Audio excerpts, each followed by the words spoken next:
क्रियतेव मया यः स्वयं कर्मबन्धो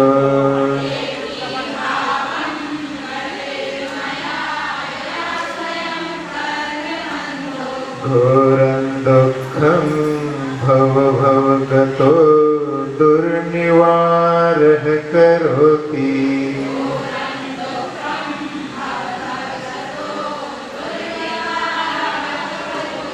तस्याप्यस्य त्वयि जिनरवे भक्तिरुन्मुक्तये चेत्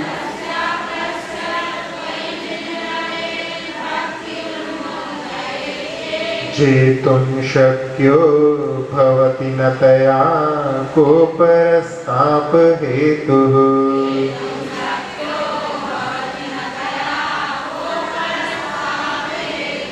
ज्योतिरूपं दुरितनिवहध्वान्तविध्वंसहेतुम्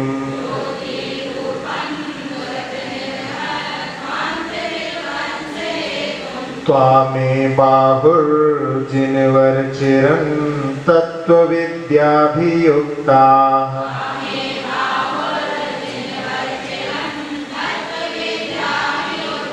चेतो वासे भवसि च मम स्वारमुद्भासमानस्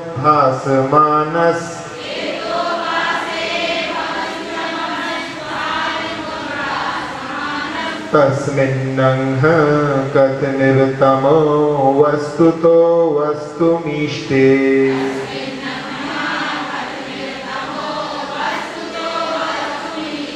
आनन्दाश्रुस्नपितबदनं गद्गदं चाभिजल्पन्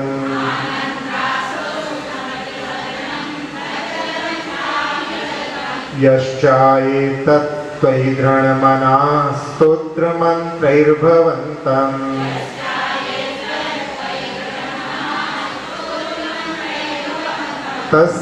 तस्याभ्यस्तादपि च सुचिरं देहवल्मीकमध्याम्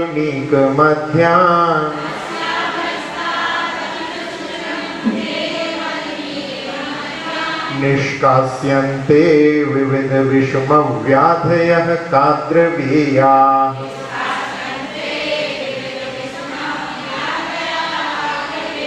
प्रागेवेहत्रिदिविभवना देश्यता भव्यपुण्या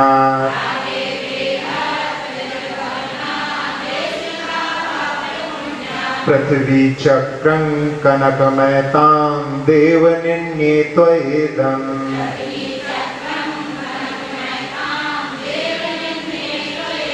ध्यानद्वारं मम रुचिकरं स्वान्तगेहं प्रविष्टस्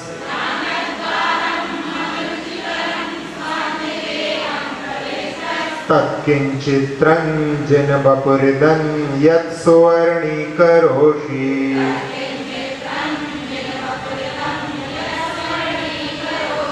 लोकस्य कस्त्वमसि भगवन् निर्निमित्तेन बन्धुस्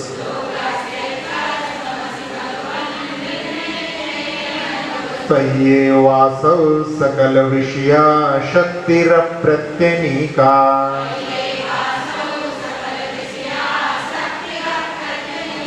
भक्तिस्फीतां चिरमदिवसन् मामिकाञ्चित्तशय्याम्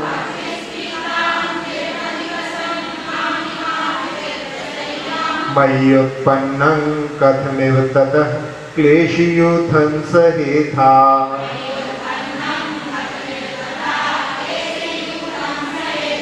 जन्माटव्यां कथमपि मया देवदीर्घं भ्रमित्वा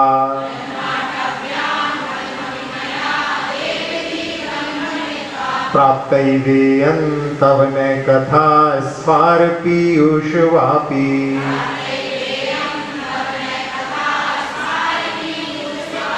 तस्या मध्ये हिमकरहिमव्यूह शीते नितान्तम्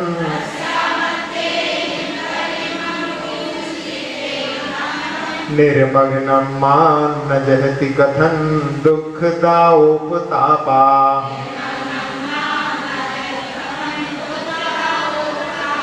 पादन्यासादपि च पुनतो यात्रया ते त्रिलोकीम्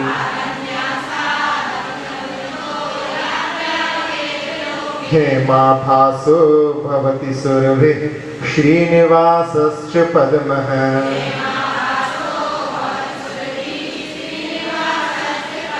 सर्वाङ्गेण स्पृशति भगवन् त्वय्यशेषं मनो मे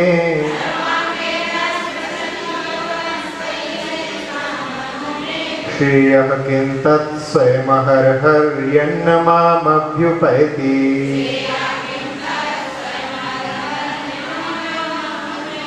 पश्यन्तं त्वत्वचनममृतं भक्तिपात्र्याप्यवन्तम्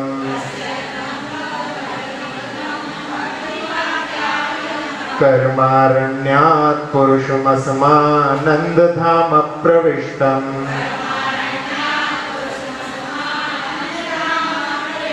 त्वां दुर्वारस्मरमदहरन् त्वत्प्रसादैकभूमिम्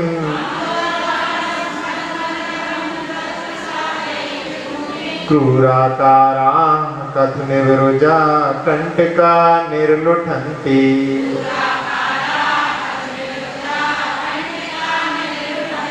पाषाणात्मा तदितरसमः केवलं रत्नमूर्तिर्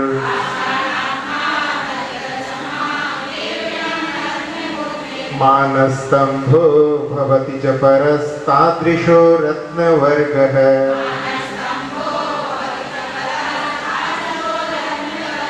दृष्टिं प्राप्तो हरति स कथं मानरोगं नराणाम्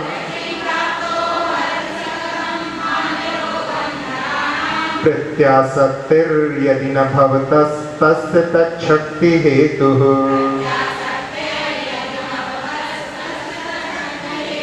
हृदयः प्राप्तो मरुदपि भवन् मूर्तिशैलोपवाही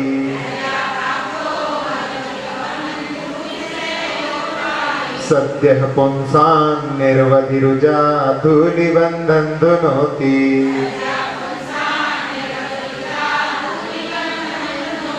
ध्यानाहुतो हृदयकमलं यस्य तु त्वं प्रविष्टस्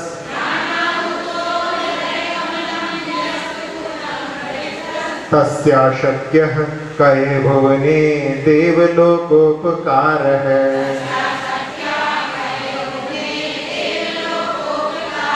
जानासि त्वं मम भवे यच्च यादृक्ष दुःखम्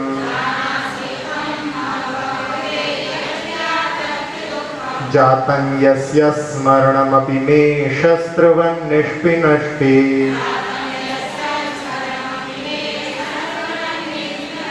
त्वं सर्वेशः सकृपिति च त्वामुपेतोऽस्मि भक्त्या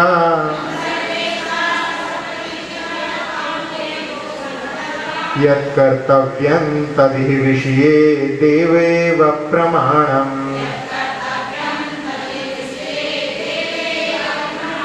प्रापद्दैवं तव नुतिपदैर्जीवकेनोपदिष्टै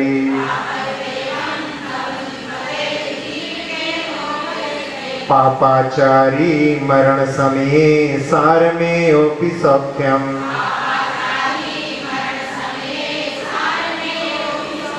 कः सन्देहो यदुपलभते वा स्वश्रीप्रभुत्वम्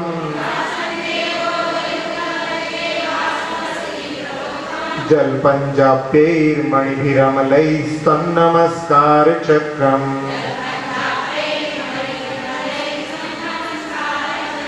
शुद्धे ज्ञाने शुचिनिचरिते सत्यपि त्वय्यनीचा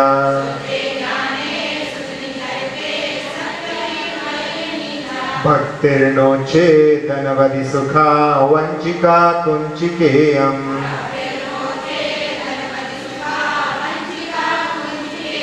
शक्योद्घाटं भवति हि कथं मुक्तिकामस्य पुंसो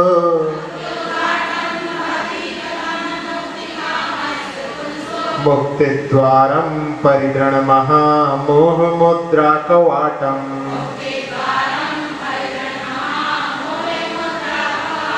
प्रच्छन्नः खल्वयमघमयैरन्धकारैः समन्तात्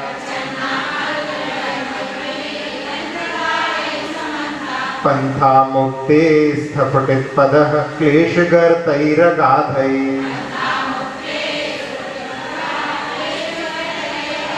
तत्कस्तेनौ व्रजति सुखतो देवतत्त्वावभासि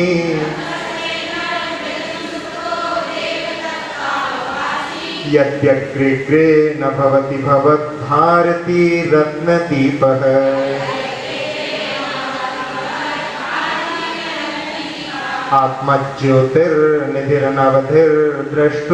आत्मज्योतिर्निधिर्नवधिर्द्रष्टुरानन्दहेतुः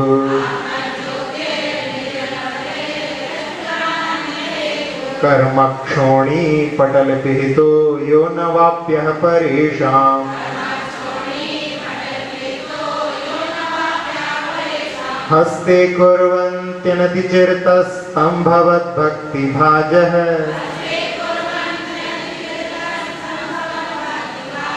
स्तोत्रेर्बन्धः प्रगतिपरशोद्दामधात्री खनित्रयी प्रत्युत्पन्ना नहिं गिरेरायता चामृताब्धेर्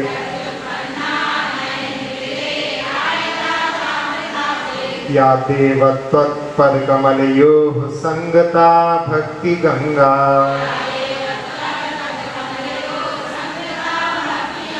चेतस्तस्यां मम रुचिवशादाप्लुतं क्षालितं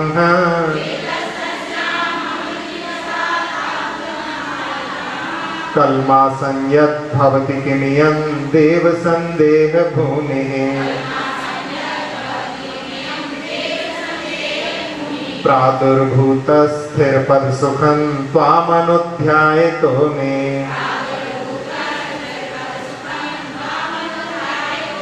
त्वय्येवाहं सति मतिरुत्पद्यते निर्विकल्पा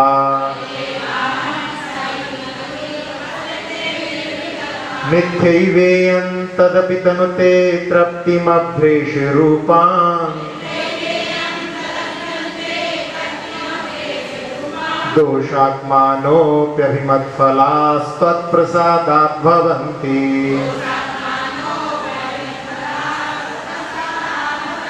मिथ्यावादं मलमपनुदन् सप्तभङ्गितरङ्गैर् वागम्बोधिर्भुवनमखिलं देवपर्येति यस्ते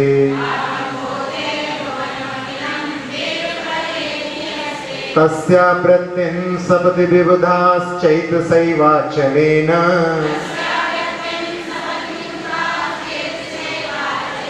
व्यातन्वन्तः सुचिरममृता सेवया तृप्नुवन्ति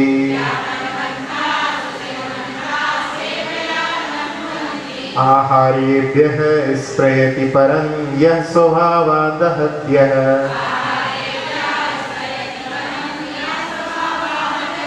शस्त्रग्राही भवति सततं वैरिणा यश्च शक्यः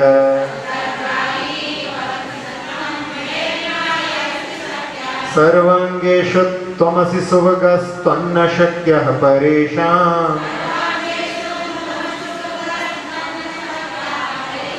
तत्किं भूषा वसनकुसुमै किञ्च शस्त्रैरुदस्त्रैः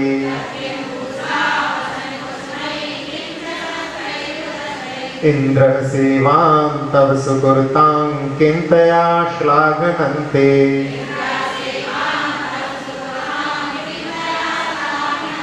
तस्यैवेयं भवलकरी श्लाघ्यता मातनोति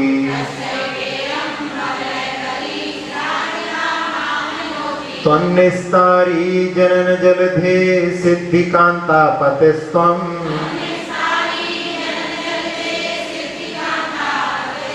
त्वल्लोकानां प्रभृति तव श्लाघ्यते स्तोत्रमित्थम्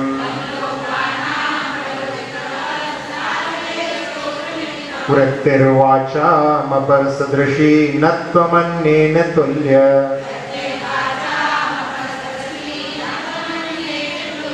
स्थितगारा कथमिव ततः त्वय्यमीनः क्रमन्ते मैवं भुवस्तदपि भगवन् भक्तिपीयूषपुष्टास्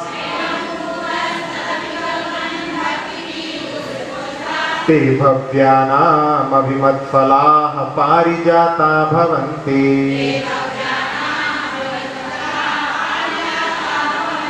कोपावेशो न तव क्वापि देव प्रसादो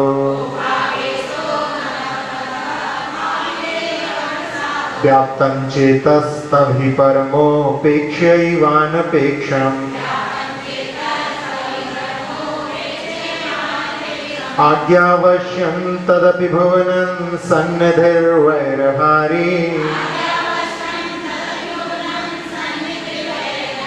क्वैवं भूतं भुवनतिलकप्राहुवन् त्वत्परेषु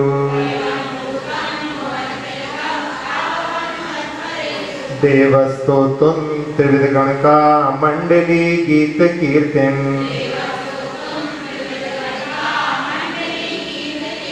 स्तोतुर्ते त्वां सकलविषयज्ञानमूर्तिञ्जनो यः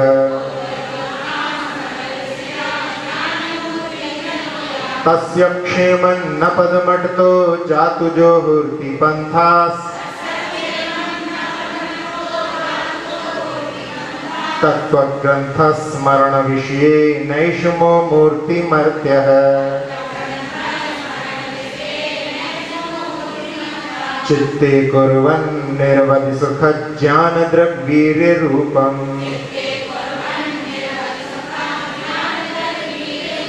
देवत्वान्यः समयनीमा दादरेण स्तवीति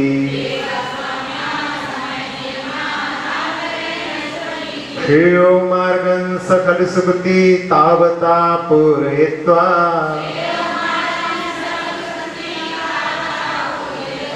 कल्याणानां भवति विषयः पञ्चधा पञ्चितानां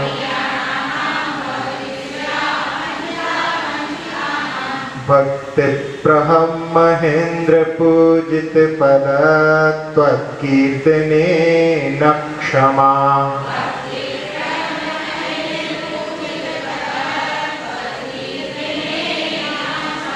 सूक्ष्मज्ञानदृशोऽपि संयमभृतः के हन्तमन्दा वयम्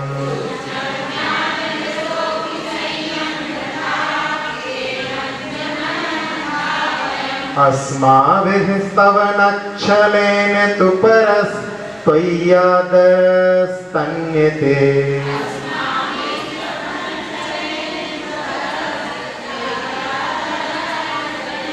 स्वात्माधीन सुखैषिणां खलु नः कल्याणकल्पद्रुमः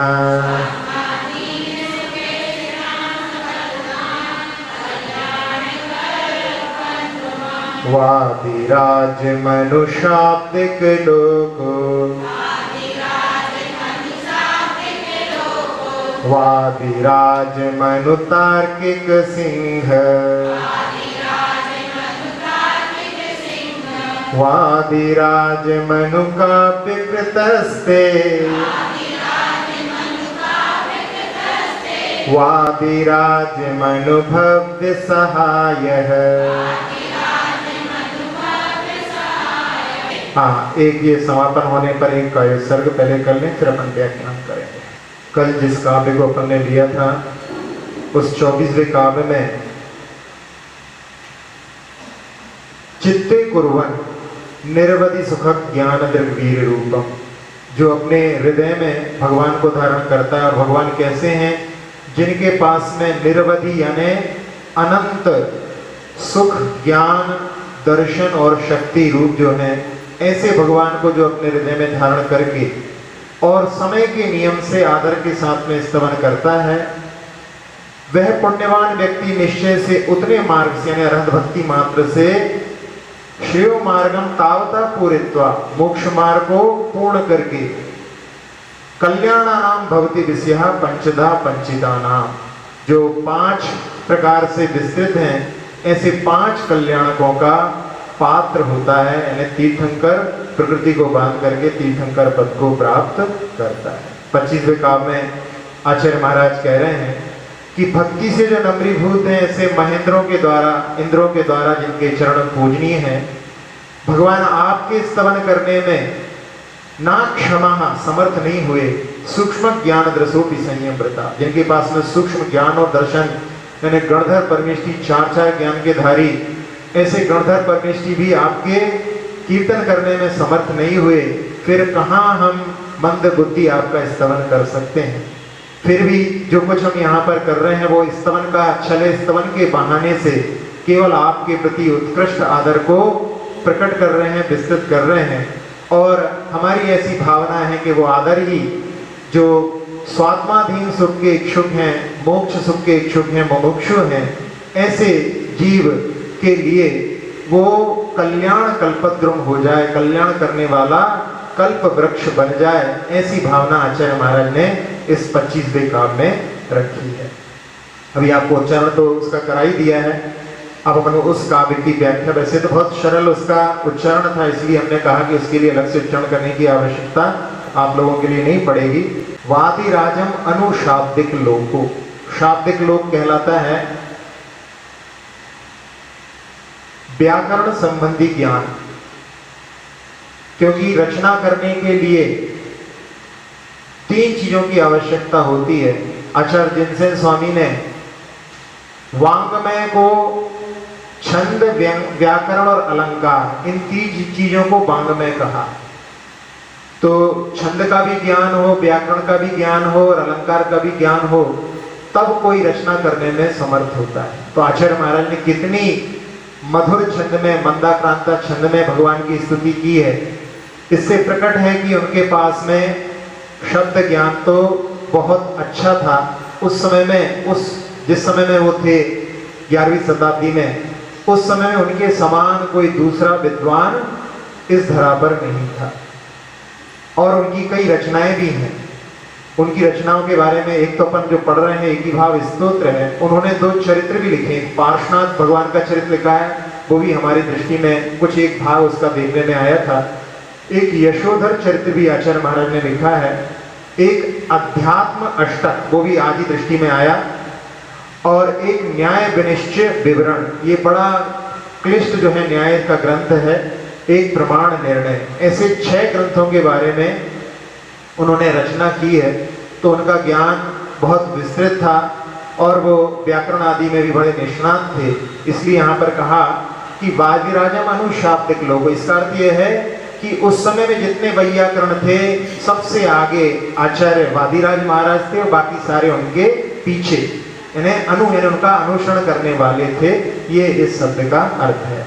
यहाँ पर अपन देखें काव्य में तो आचार्य महाराज ने एक जगह पर लिखा, भी अपन पढ़ रहे थे, स्वात्माधीन सुखैषणाम, जो आत्मा के अधीन सुख के इच्छुक यानी मुमुक्षु के लिए उन्होंने यहाँ पर ये शब्द दिया।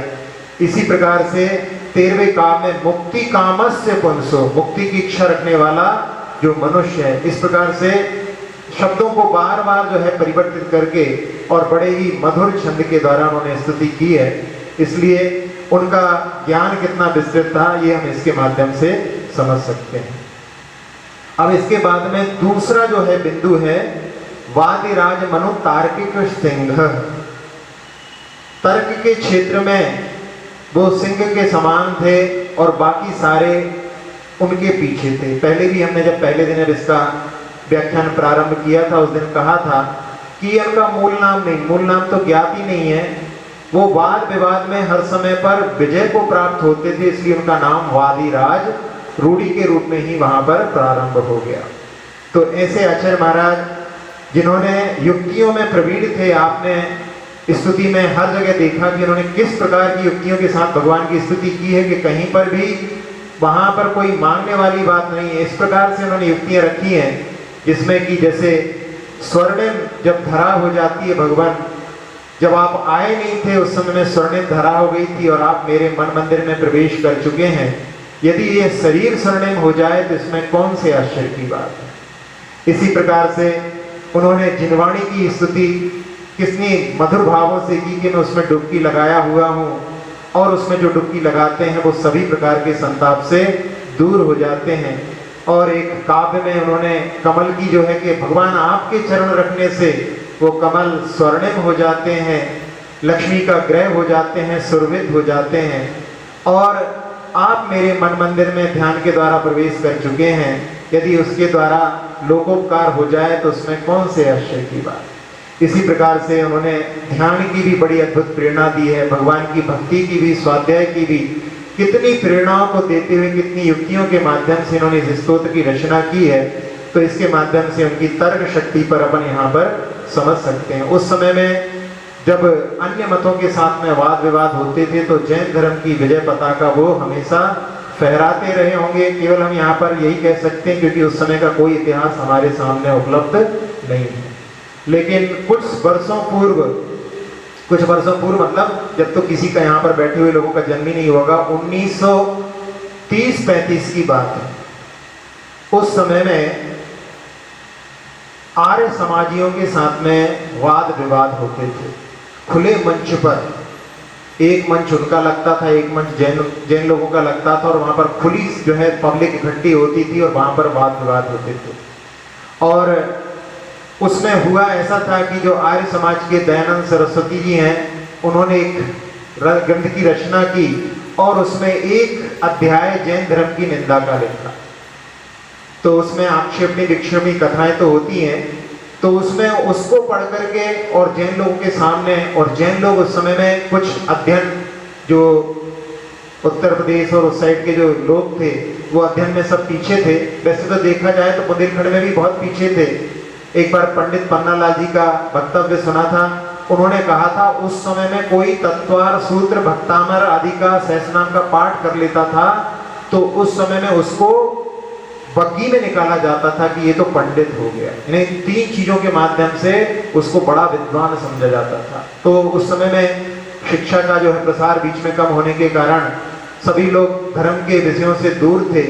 जब उन्होंने जैन धर्म की निंदा संबंधी बातें लिखी तो बहुत सारे लोग अपने आप को उनके सामने मुंह खोलने में असमर्थ हो गए, तो अपने आप को जैन कहने से भी डरने लगे थे। और उस समय में एक पहला जो वाद विवाद हुआ था, शास्त्रार्थ हुआ था अजमेर में।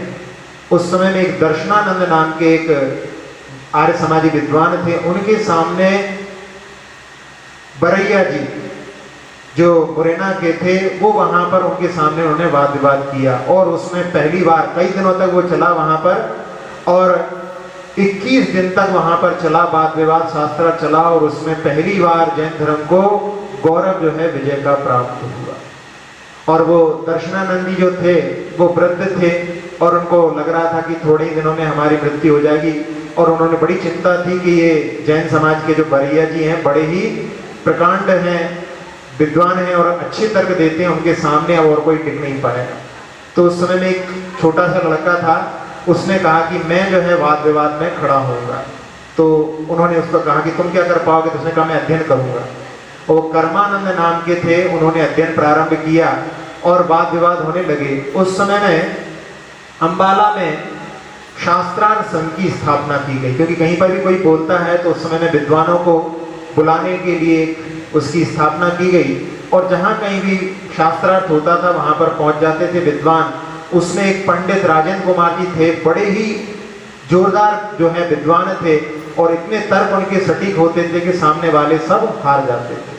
फिर तो उसके बाद में ऐसा हुआ कि कहीं पर भी जैन धर्म को पराजय का मुख नहीं देखना पड़ा, हर जगह पर विजय विजय होती रही। और उनके भी गढ़ जो है हरिद्वार आदि गढ़, वहां पर भी उनके सामने जाकर के उनको हरा करके जैन धर्म का पताका फहराते रहे। जब दोनों मंच लगते थे और जब सामने सामने किसी दूसरे मत से जब चर्चा करनी पड़ती तो उनका भी अध्ययन करना पड़ता है। तो उसमें कर्मानंद जी जो थे, जब वो उन्होंने जैन दर्शन का अध्ययन किया तो उनका धीरे धीरे मन में विश्वास ऐसा होने लगा कि जैन धर्म ही सच्चा है। और उनके यहाँ पर ऐसा मानते हैं कि वेद जो होते हैं वो अपौरुषेय हैं। अपौरुषेय है, किसी ने बनाया नहीं है, आकाश से आए हैं। तो उस समय में जब वो अध्ययन करते थे, क्योंकि उनमें ऋषियों के नाम भी हैं, तो जो ऋषि समय समय पर होते रहे उन्होंने अपनी कविताएं बनाई, रचनाएं की, उसको उसमें शामिल करते गए, उससे वेद बन गए। तो उससे उनको विश्वास तो नहीं होता था, लेकिन जब चर्चा होती आपस में तो उनको धीरे धीरे विश्वास हो गया कि जैन दर्शन सच्चा है।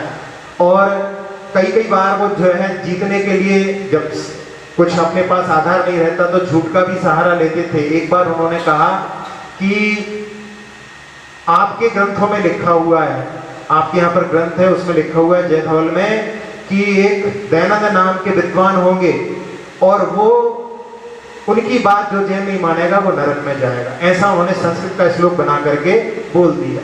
तो उस समय में राजेंद्र कुमार जी ने, पंडित जी यहाँ पर थे, उन्होंने कहा कि अभी महोदय ने ऐसी बात कही है, लेकिन हमारे यहाँ पर जो जयधवल नाम का ग्रंथ है वो प्राकृत भाषा में है, और प्राकृत भाषा में संस्कृत का श्लोक कैसे हो सकता है, आप इसी से समझ जाएं कि किस प्रकार की अपने तर्क दे रहे हैं। तो वहां पर खुले मंच में सारी पब्लिक बैठी, उनके बीच में जब ये बात कही तो वो अपना छोटा सा मुंह ले करके रह गए। फिर धीरे धीरे जब उनको ऐसा लगा तो एक दिन उन्होंने अपना बोरिया बिस्तर उठाया और वहां पर जो शास्त्रार्थ संघ था अंबाले में, वहां पर पहुंच गए और कहने लगे कि मैं आज जैन दर्शन स्वीकार करता हूं। एक विद्वान जो सामने से लड़ता था वो आकर के जैन दर्शन में, फिर उन्होंने बाद में फिर जैन मंच से खड़े होकर के भी उन्होंने कई बार जो है उसमें लड़ करके वहां पर विजय प्राप्त कराई। तो ऐसा एक समय था जो उस समय में वाद विवाद होते थे, तो यहाँ पर जो तार्किक तर्क शक्ति के माध्यम से ही उन वाद विवाद में विजय प्राप्त की जाती थी। तो ये इस काव्य में जो कहा गया है कि आचार्य महाराज जो थे वादी राज मनु तार्किक सिंह, उस समय में उनके समान कोई दूसरा तर्क में जो है सिंह के समान नहीं था। अब इसके बाद में तीसरा है काव्य कृतस्ते, वादी राज मनु काव्य कृतस्ते। काव्य की रचना करने में भी वो बड़े कुशल थे, उनके समान कभी कोई दूसरा नहीं था। तो यहाँ पर कितने हृदय से भर करके उन्होंने भक्ति की है, कितना गुणानुराग उनको प्रभु के प्रति है, और कितने अद्भुत श्रद्धा के धारी थे, ये हम इस काव्य के माध्यम से सीख सकते हैं। और साथ ही साथ में भगवान की भक्ति किस प्रकार से की जा सकती है, निष्काम भक्ति की बात उन्होंने, कि भगवान के सामने कोई मांग नहीं रख करके केवल भगवान के गुणों का इस प्रकार से चिंतन करके अपने हृदय की पवित्रता के माध्यम से भगवान की भक्ति करें। ऐसे भाव को पहले के समय में आप लोगों ने सुना भी होगा कि जब युद्ध आदि होते थे तो बड़े वीर रस के कवि होते थे, वो सुनाते थे, तो उसके कारण में लोगों को जोश आ जाता था और लड़ने के लिए चले जाते थे। इसी प्रकार से यदि ऐसे पूर्व के जो आचार्य हम लोगों के लिए भक्ति का मार्ग नहीं सिखाते तो हम लोग भगवान की भक्ति कैसे कर सकते। तो उन लोगों का बड़ा, इन आचार्यों का बड़ा उपकार है कि भक्ति किस प्रकार से करना है, ये हमको इन्होंने काव्य के माध्यम से सिखाया है। तो ये हमारे लिए बहुत ही जो है कृतज्ञता की बात भी है उनके प्रति। और इसमें जो कहा गया है कि उनके समान कोई दूसरा कवि नहीं था। पहले बहुत सारे आचार्य हुए हैं, एक जिनसेन आचार्य भी हुए हैं, आप लोगों ने उनका सुना होगा। उन्होंने एक पार्श अभ्युदय नाम का एक ग्रंथ लिखा, और जो अन्य मतों के एक कालिदास नाम के कवि भी हुए हैं। तो उन्होंने कालिदास के मेघदूत को लेकर के उसकी 4 पंक्तियों में से एक पंक्ति को लेकर के 3 पंक्तियां अपनी मिला करके, और उन्होंने पार्श्वनाथ भगवान के अभ्युदय का, उनका जिस प्रकार से कल्याण हुआ उसका वर्णन उन्होंने इसमें किया, जबकि उससे कोई संबंध नहीं, लेकिन उसकी एक एक पंक्ति को लेकर के। तो एक विद्वान हुए हैं केवी पाठक करके, उन्होंने बोला कि इन्होंने जो रचना की है इससे ये सिद्ध करते हैं कि ये कालिदास से भी श्रेष्ठ हैं, आचार्य जिनसेन स्वामी। तो ऐसे बहुत सारे आचार्यों ने बहुत अच्छी कविताएं की रचनाएं की हैं। और आचार्य ज्ञान सागर जी के बारे में तो आप लोगों ने सुना ही होगा। कई वैदिक विद्वान तो ऐसा बोलते हैं कि यदि ऐसे विद्वान हमारी समाज में होते तो हम उनको जमीन पर पैर नहीं रखने देते, इतना उनका ज्ञान का क्षयोक्षम था, इतनी अच्छी उन्होंने रचनाएं की। तो यहाँ पर उस समय में जब आचार्य वादिराज महाराज होंगे तो उनके समान कोई दूसरा काव्य करने वाला नहीं था। तो ये वादिराजम मनु काव्य कृतस्ते। इसके बाद में वादिराज मनु भव्य सहाया, भव्य जीवों के लिए सहायता करने वाले, यहाँ पर इस भक्ति के मार्ग को सिखाना एक साथ साथ में है। उसके माध्यम से सभी प्रकार की कलुषताओं को छोड़ करके, कलुषताएं ही हमारे लिए जो है अपराध हैं, और साथ साथ में जो है अपने आत्मा में लीनता ध्यान आदि यही हमारे लिए संपदा है, ऐसी बात उन्होंने सिखाई।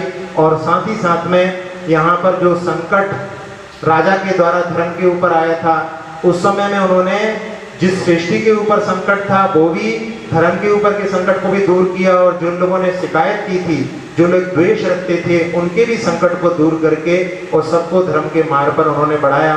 साथ साथ में यहाँ पर अब जो है कल से आज पूर्ण हो गया है, तो कल से कोई नया काव्य पढ़ना है कि नहीं पढ़ना।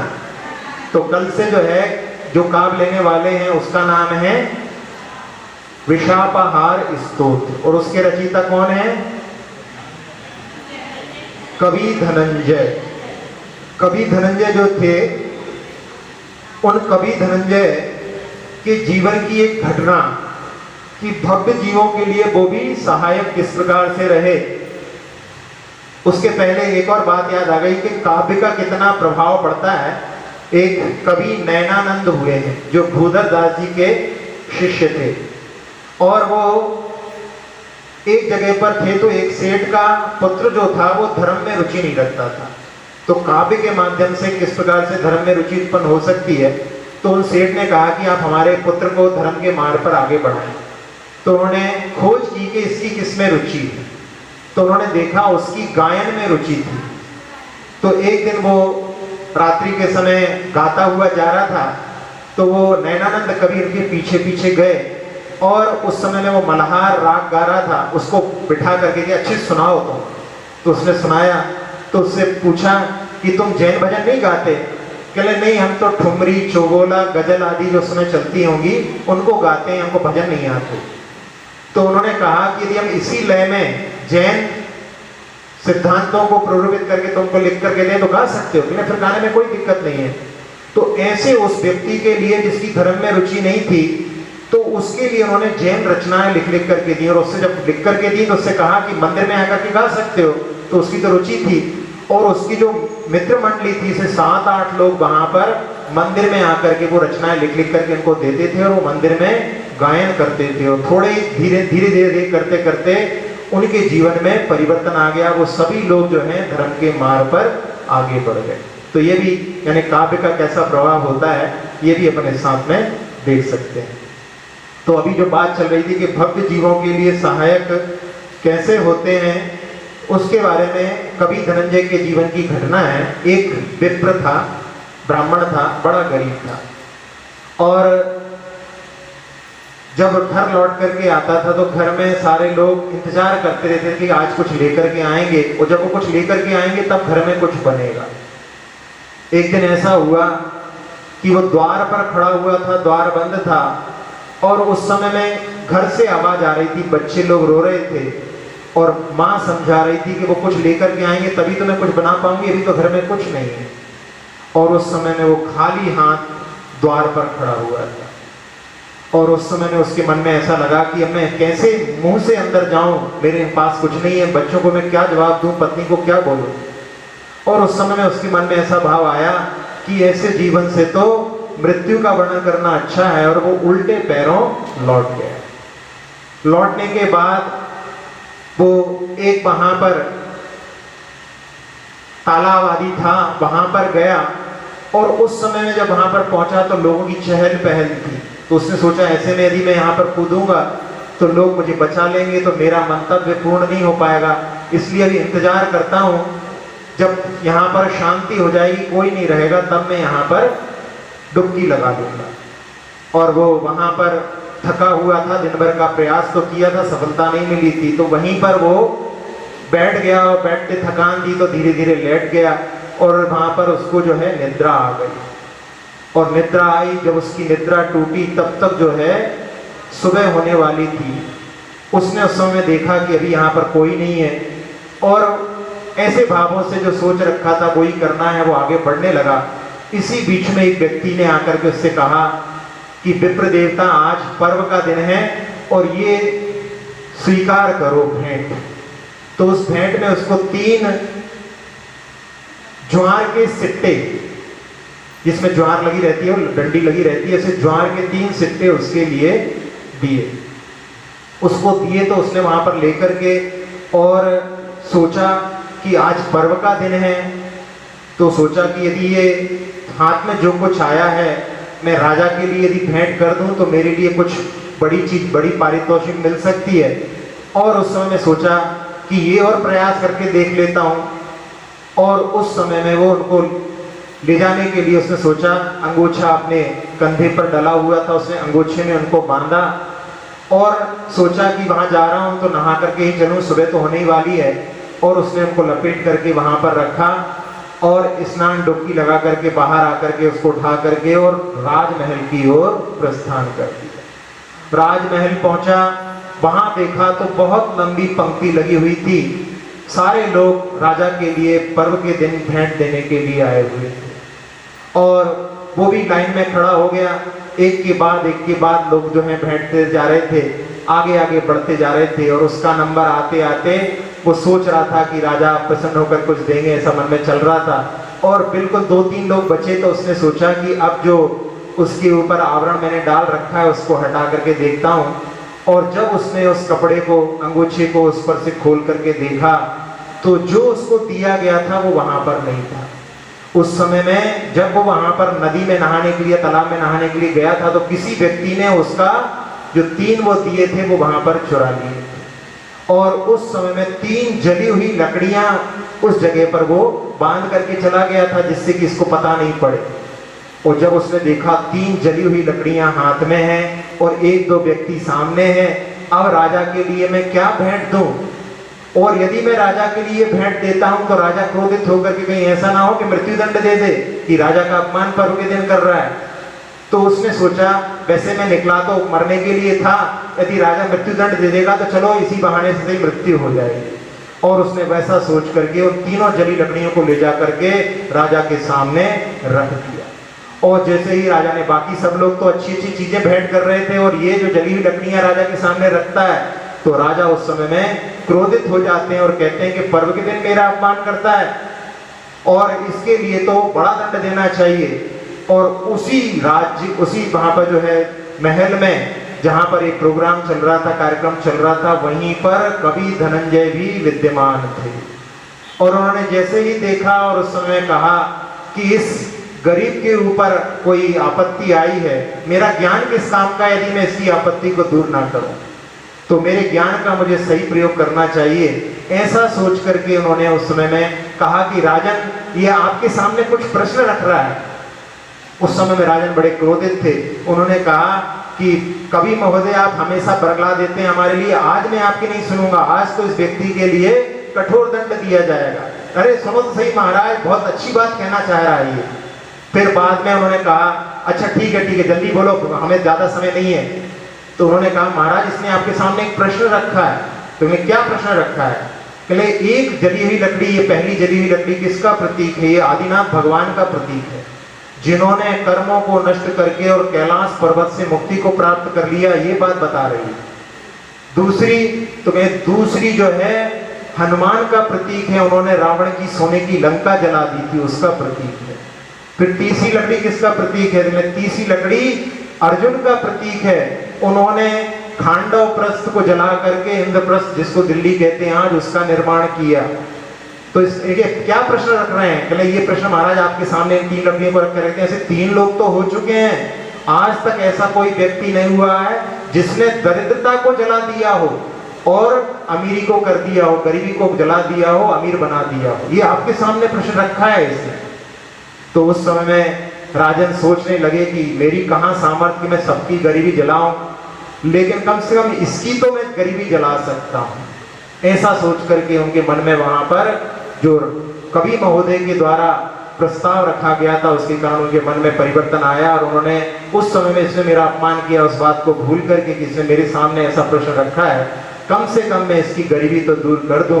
तो थाल भर करके उन्होंने रत्नों को उस ब्राह्मण के लिए और गाजे बाजे के साथ में उसको घर के लिए भेज दिया। तो ये से भव्यों के सहायक जो विद्वान होते हैं, यहाँ पर भी आचार्य महाराज जो वादिराज महाराज हैं, उन्होंने भी वादिराजम मनुभव्य सहाय, उनके समान कोई भव्य सहायक उस समय में नहीं था। यानी बाकी सारे लोग उनके पीछे थे, सहायता करने में वादिराज महाराज सबसे आगे थे।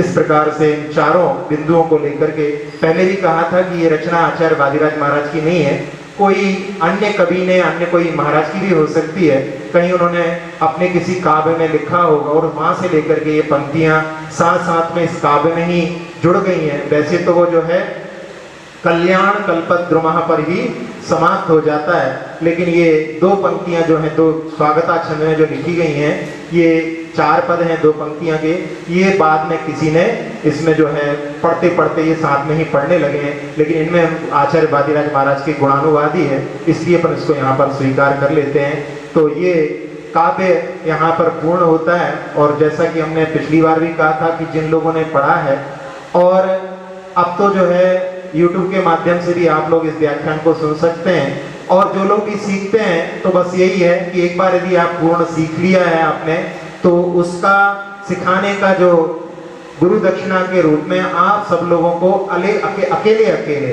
भगवान के सामने, किसी भी प्रतिमा के सामने, किसी भी जो है वेदी के सामने अकेले बैठ करके पूरे इस काव्य का पाठ भगवान को सुनाना है। भगवान सब कुछ जानते हैं, वो जान लेंगे कि हमने कैसा पढ़ाया है और आप लोगों ने कैसा सीखा है। तो ये गुरु दक्षिणा के रूप में आप लोगों से बोल करके अपन इस काव्य का जो है पुनः उच्चारण करके यहाँ पर विराम लेंगे। 25वें काव्य में जो वहां पर शार्दुल विक्रीडित छंद है, जो मंगलाष्टक का छंद है वो शार्दुल विक्रीडित छंद कहलाता है। बाकी जो 24 में मंदाक्रांता है और सबसे 26वें काव्य में जो है वो स्वागता छंद है। इस प्रकार से 3 प्रकार के छंद को अपन इस काव्य में जोड़ सकते हैं। वैसे तो मूल में 2 ही हैं, लेकिन ये भी काव्य जुड़ गया है, इसलिए उसको भी अपन देख सकते हैं। वादिराज मनुषाब्दिक लोको,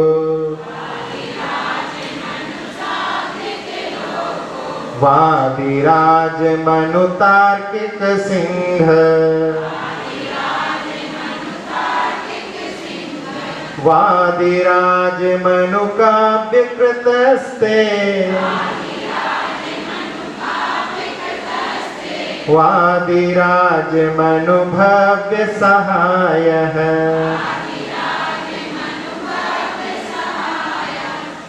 स्तोत्र ये निराला, भवरोग हरने वाला, कल्याण कल्पद्रुमये, प्रभु गुण की है ये माला, स्तोत्र ये निराला, हुआ तार्किक न कोई, मुनिवादिराज जैसा,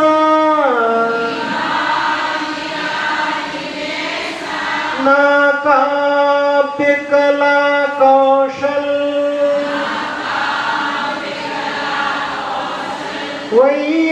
वैयाकरण भी वैसा,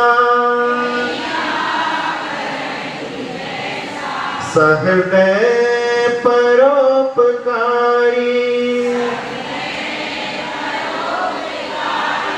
नहीं दूसरा निराला,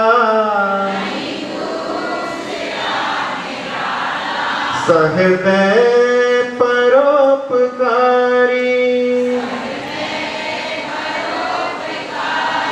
नहीं दूसरा निराला,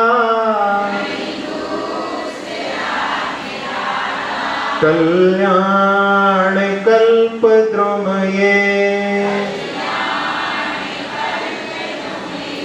प्रभु गुण की है ये माला, स्तोत्र ये निराला, अक्षर पद मात्रा से दूषित वचन अगर महीन रहे,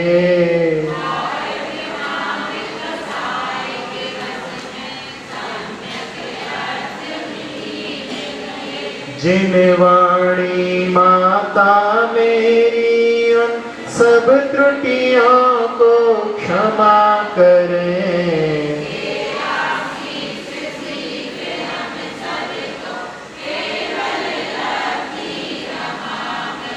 प्राप्त हमें हो बोधि समाधि, परिणामों की शुद्धि हो,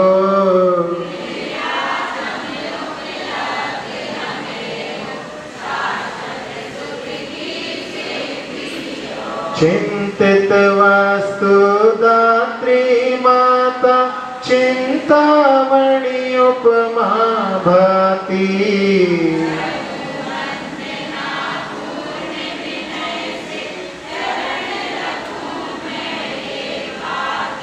कर जिन वाणी स्तुति तन की ममता का,